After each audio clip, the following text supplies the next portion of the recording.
அன்பே சிவம் மனமே குரு என்றுணர்த்திய குருவே போற்றி. சத்தும் சித்தும் எதுவென்று உணர்த்திய குருவே போற்றி.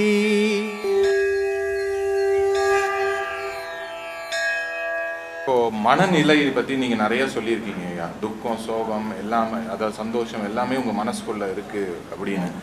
இப்போ ஒரு சீரான மனநிலையில் எப்படி ஐயா இருக்கிறது? ஒரு சீரான மனநிலையில் நீ உலகத்தை பார்க்காத உன்னையே பார்த்தீங்கன்னா சீரான மனநிலையில் இருப்ப. நீ உன்னை மறந்து உலகத்தை பார்த்தீங்கன்னா சீரான மனநிலை கிடைக்காது. அப்போ ஆரவாரம் இருக்கும், அமைதி இருக்கும், ஆனந்தம் இருக்கும், துக்கம் இருக்கும், சோகம் இருக்க தான் செய்யும். உன்னையே நீ தேடணும். நான் யார்? அந்த கேள்வியை நீ எழுப்புனீன்னா சீரான மனப்பக்குவம் வரும்.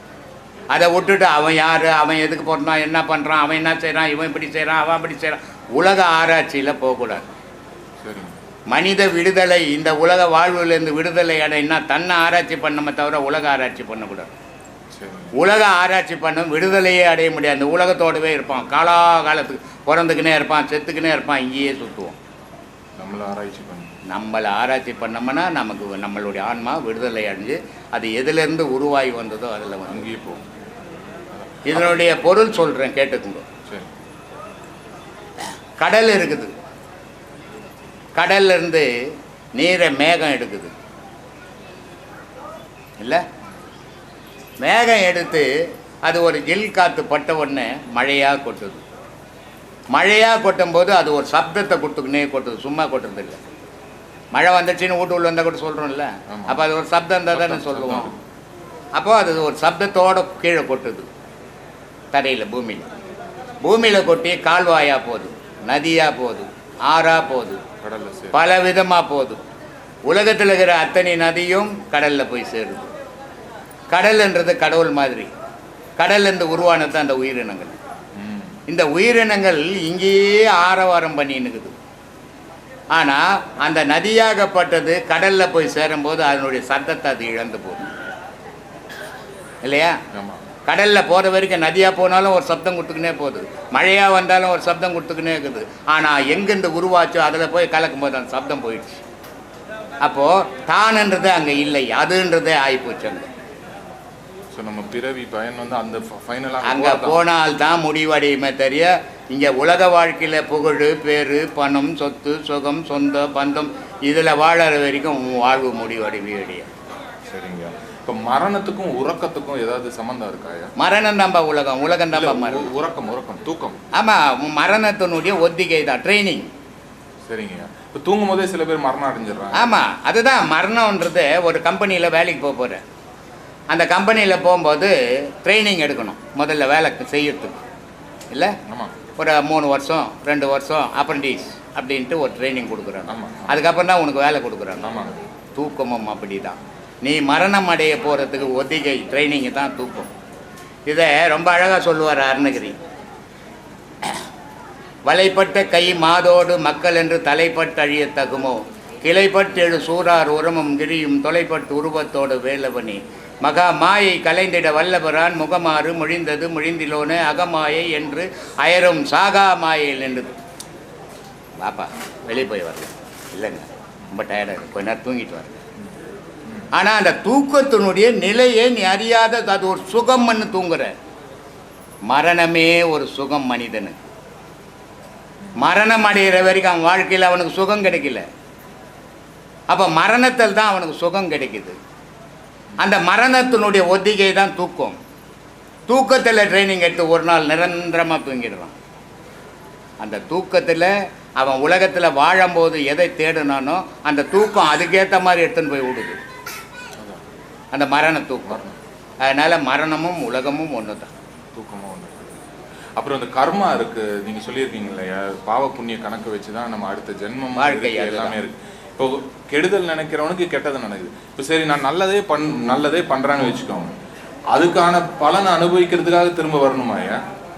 நன்மையே செய்து ஒரு மனிதன் உலகத்தில் வாழவே முடியாது, தீமையே செய்து ஒரு மனிதன் உலகத்தில் வாழவே முடியாது. இப்போது ஊரெல்லாம் நீ கொள்ளடிப்ப, அது தீமை.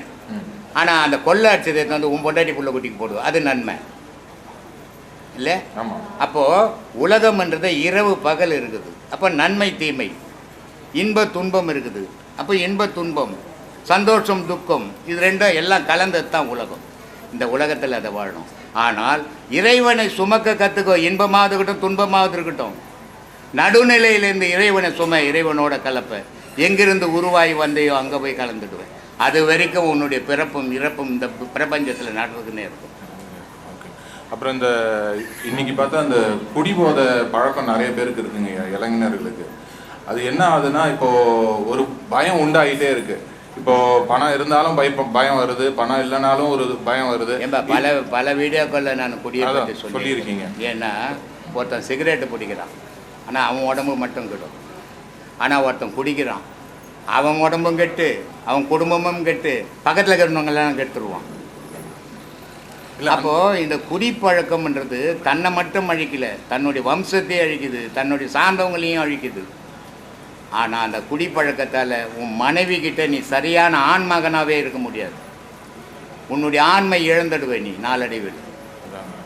அதனால் நான் பல வீடியோக்களில் சொல்லிக்கிறேன், குடிப்பழக்கத்தை மறந்துடுங்க, நல்ல குடும்பத்தை நடத்த பழகுங்க, அன்பு செலுத்த பழகுங்க. ஆனால் அந்த அந்த பயம் வருது இல்லைங்க இல்லையா, அதனால தான் போய் குடிக்கிறாங்க. அந்த பயம் வராமல் அந்த குடிக்கும் போது அந்த பயம் இருக்கிறது இல்லை. ஆமாம், சில பேர் உட்காந்து நல்லா குடிச்சு நரசு வீக்கான்னு போயிடுவேன். சும்மா உட்காந்துப்பா வண்டியா, ஐயோ என்னை வெட்ட வரான், குத்த வரான்வான். காரணம் என்னென்னா, பிரெயினில் இருக்கிற மூளை நரம்பு பாதிச்சுன்னா இந்த பயம் வரும். இந்த மாதிரியான இல்லாதது இருக்கிற மாதிரி கற்பனையை காட்டும். ஒரு குவார்டர் வாங்கி கொடுத்து அவன் குடிச்சு போட்டான்னா அந்த தெளிகிற வரைக்கும் தைரியமாக இருப்பான். காரணம்னா அந்த நரசு வரைச்சிக்கிச்சுன்னா தைரியமாக இருக்கிறோம், அந்த நரசு வீக்காச்சுன்னா பயப்படுறோம். இதுதான் குடியினுடைய தன்மை. அதாவது அந்த பயம் இல்லாமல் இருக்கணும்ன்றீங்க. பயம் இல்லாமல் இருக்கணும்னா நீ உன்னையே நாடு. குடியெல்லாம் நாடினா பயம் வரதான் செய்யும், அழிவு வரதான் செய்யும். சரிங்கய்யா. இப்போ இந்த இளைஞர்கள் ஆன்மீகத்தில் வரணுன்ட்டு ஆசைப்படுறாங்க. பட் அவங்களுக்கு வந்து பார்த்தா அப்போ தான் அவங்க வாழ்க்கையை ஆரம்பிச்சிருப்பாங்க, நிறைய பணம் சேர்க்கணும். வாழ்க்கைக்கும் ஆன்மீகத்துக்கும் சம்மந்தமே இல்லைப்பா. 24 மணி நேரமும் உழைப்பு எவனாவது உழைக்கிற உண்டா உலகத்தில்? முடியாதுங்க. உழைச்சான செத்து போயிடுவான். இறைவன் எவ்வளோ பெரிய அறிவாளிப்பார். 8 மணி நேரம் நீ உழைக்கணும், 12 மணி நேரம் நீ தூங்கணும். தூங்கலைன்னா நீ மென்டல் ஆகிடுவேன். மனிதனுக்கு தூக்கம்னு ஒன்று இல்லைன்னா பைத்தியக்காரனாக மாறிடுவான். அப்போது மனிதன் மிதமாக இருக்கணும்னா அவனுக்கு தூக்கம் அவசியம். அந்த தூக்கத்தை இறைவன் தன்னை அறியாமையே, தனக்கு மனுஷனுக்கு தெரியாமையே வருது. அது உட்காந்துக்கிறான், எங்க தூக்கம் வருதுங்க பார்த்து, நீ என்ன வர வச்சுக்கின்னு தூக்கத்தை வாங்கி நான் வந்தேன், தானாகவே வருது. இயற்கை. அந்த இயற்கைன்னு இல்லைன்னா மனிதன் தரங்கட்டு போயிடுவான். ஆனால் அந்த தூக்கத்திலையும் இறைவனையை சுமக்கணும். அதுதான் ஆன்மீகம். அதான் அந்த அந்த மாதிரி இளைஞர்கள் வந்து ஏதாவது படிக்கணும். என்ன படிக்கணும்? எல்லாம் படிக்கலாங்க, எல்லாம் படிக்கலாம். 3 மணி நேரம் பேப்பர் படிப்பான், 3 மணி நேரம் டிவி பார்ப்பான். இவ்வளோ நேரத்தை வீணாக்கிறத 1 மணி நேரம் உனக்காக இந்த பாதையில் போகக்கூடாதா? 1 மணி நேரம் போ, 6 மணி நேரம் வேணாம். மீதி நேரம் ஒழி, உன் குடும்பத்துக்காக ஒழி, உன் வாழ்க்கையை உயர்த்திக்கோ, சந்தோஷம்தான். ஆனால் 24 மணி நேரம் மற்ற செயலெல்லாம் செய்துட்டு எனக்கு டைம் இல்லைங்கன்னு சொல்கிறது மூடத்தனம், முட்டாள்தானம். அப்புறம் 2 குறளுங்கய்யா. குறள் 362, வேண்டுகால் வேண்டும் பிறவாமை, மற்றது வேண்டாமை வேண்ட வரும். இது திருக்குறள்லேயே இருக்குது. அதுதான் திருக்குறள். திருக்குறள்லேயே இருக்குது. திருக்குறள் வேண்டாமை இல்லா நடி சேர்ந்தவருக்கு யாண்டும் இடும்பை இல்லை. வேணும் வேணாம் அப்படின்னு சொல்கிறவனுக்கு கடவுளுக்கு வந்து இது வேணும் இது வேணான்றதே கிடையாது. அதனால் அவனுக்கு துன்பமே இல்லை. அப்படி வேண்டும் வேண்டாமை இல்லாதவன் அடி நீ சேர்ந்துட்டீன்னா உனக்கும் துன்பம் கிடையாது. உலகத்தில் உனக்கு இது வேணும் கிடைக்கல, துன்பப்பட்டு. ஆனால் இது வேணும் வேணான்றத நிலை போயிடுச்சுன்னா உனக்கு ஏது துன்பம்? ஒரு அழகான மனைவி வேணும்னு ஆசைப்பட்டு ஊரெல்லாம் பொண்ணு பார்த்துருந்தேன், ஆனால் அசிங்கமான மனைவி கிடைச்சிட்டா வாழ்நாள் ஃபுல்லாக துன்பம் தானே, வெளியவும் சொல்ல முடியாது. இதுதான் வாழ்க்கை. அதனால் அந்த வேண்டும் வேண்டாமை இல்லா நடி சேர்றதுக்கு வழி தேடி. அதாங்க கடைசி கேள்விங்கய்யா. ஐயத்தை நீக்கி தெளிந்தாருக்கு வையத்தின் வான நனைய துடைத்து. அதாவது ஐயம் தெளிஞ்சிருச்சுன்னா இந்த உலகம் இல்லாம ஐயம்னா கடவுள்ன்றது எது? எத்தனை இப்போ கிறிஸ்துவ மதத்தில் ஒரு கடவுள், முஸ்லீம் மதத்தில் ஒரு கடவுள், இந்து மதத்தில் பல கடவுள், புத்த மதத்தில் இருக்குது, ஜெயின மதத்தில், இதில் எது கடவுள் சொல்லு, நான் ஏற்றுக்கிறேன். இது எதுவுமே கடவுள் கிடையாது, இதெல்லாம் மத வழிபாடு. கடவுள்ன்றது பிறப்பு இறப்பு இல்லாததான் கடவுள். பிறந்தவன் மகான், பிறந்தவன் மனுஷன். இப்போ இயேசு பிறந்தாருன்னா ஒரு மகான், கடவுள் கிடையாது. அவரே சொல்கிறார், அதை என்னை கடவுள்னு சொல்லுப்பவன் ஒரு முட்டாள்ன்றார் இல்லையா? பாவத்தின் சம்பளம் மரணம்ன்றாரு. அவர் என்ன பாவம் பண்ணார்? அவருக்கு மரணம் வந்தது. அப்போ பாவத்தின் சம்பளம் மரணம்ன்றது எதை சொன்னார் அவருன்னு சிந்திக்கிறதில்லை. எந்த பாதிரியாரும் எந்த கிறிஸ்துவனும் சிந்திக்கிறதில்லை. உன் மூச்சு வெளியே போனால் பாவம், உனக்கு மரணம் வந்துடும். உன் மூச்சு உனக்கு உள்ள அடங்கினா உன் வாழ்க்கை வந்துடும். அதனால் இந்த மூச்சு வெளியே போனால் அது பாவண்டான்னார் அவர். தட்டுங்கள் திறக்கப்படும், கேளுங்கள் கொடுக்கப்படும்னாரு. ஊராமட்டு வீட்டு கதவுங்களெல்லாம் தட்டிங்கிறானுங்க, இவங்க வீட்டு கதவை தட்டுறானா. இப்படி எல்லா மகான்களும் எல்லா ரகசியத்தையும் சொல்லிக்கிறான். மனுஷனுக்கு புரியல. அதனால் இவன் கண்டபடி தெரிஞ்சுன்னுக்கிறான், காட்டு மிராண்டி மாதிரி. கேட்டால் என்ன மாதிரி அறிவாளியே இல்லைன்றான். இத்தனை மதங்களுக்குது, இத்தனை பேர் கடவுள்ன்றான். எது கடவுள்? கடவுள் இருக்குதுன்னு 10 நாள் உன்னை போட்டு ஒரு ரூமில் பூட்டு, கடவுள் இல்லைடா சோறு தாண்டா கடவுள்னு ஒருத்தனை பூட்டு, 10ஆவது நாள் கதவை தோற கடவுள் இருக்குது, நீ செத்து போயிருப்பான், அவன் ஏந்து கிழங்கு மாதிரி வெளியே வருவான். அப்போ அவனை காப்பாற்றுறது எது? அன்னம் தான், ஆகாரம் தான்.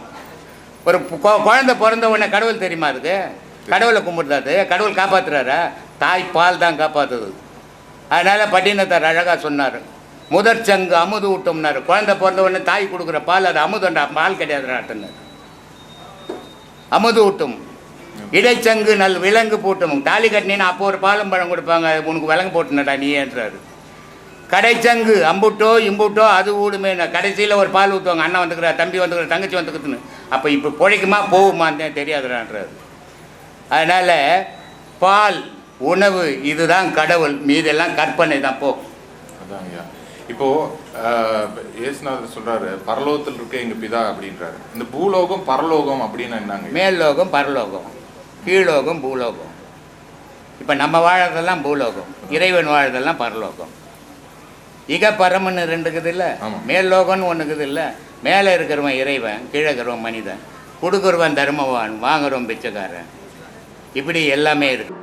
ஆத்மா வணக்கம் சாமி. அனைவருக்கும் நாங்கள் ஊத்துக்கோட்டை தாஸ்குப்போம். பேரு மஞ்சுளா.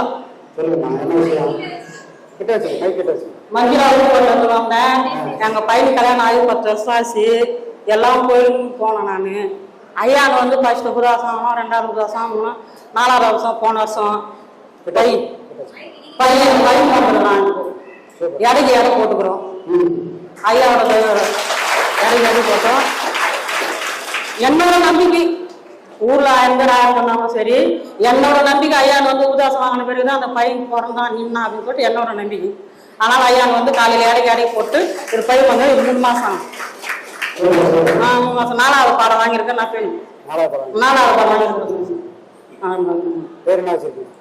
சாய்காந்த். சாய் கிருஷ்ணா. நன்றி சாமி. நல்லது. 4வது நாளாக இருந்துகிட்டே போகும். சமாதிகள் மகான்கள் இருக்கும்போதை விட அவர்கள் சமாதி ஆனதுக்கு அப்புறம் தான் அவங்களோட விஸ்வரூபம் அதிகமாகும். அதுதான் இப்ப இங்க நடந்துட்டு இருக்கு. அதான் அனுபவிக்க முடிஞ்சவங்க, உணர்ந்து முடிஞ்சவங்களுக்கு கொண்டு போறாங்க வீட்டுக்கு. இங்க இருந்து போலி வாழ்க்கை வீட்டுக்கு வெளியே கொண்டு போய் அனுபவிக்கிறாங்க. உணர முடியாதவங்க ஒன்றும் பண்ண முடியாது. கண்டிப்பா அதுக்கு சாட்சியா இருக்கலாம். மன ஏற்றம் எங்க தீருதோ அதுதான் கோயில். அங்க இருக்கிறவங்க தான் தெய்வம். எல்லா இடமும் கோயிலுக்கு போறோம், குளத்துக்கு போறோம், எல்லா இடமும் நமக்கு தீர்ந்துட்டாங்கன்னா அதை தீர்க்கவும் முடியாது.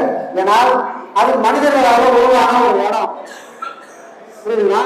ஆனால் உடலையே ஒருத்தர் கோயிலாக வச்சிருந்தா சமாதிகளுக்கு மட்டும்தான் நாம நினைச்சதெல்லாம் நிறைவேற்றி கொடுக்கக்கூடிய அந்த சக்தி அந்த இடத்துல உறைஞ்சு போயிருக்கு.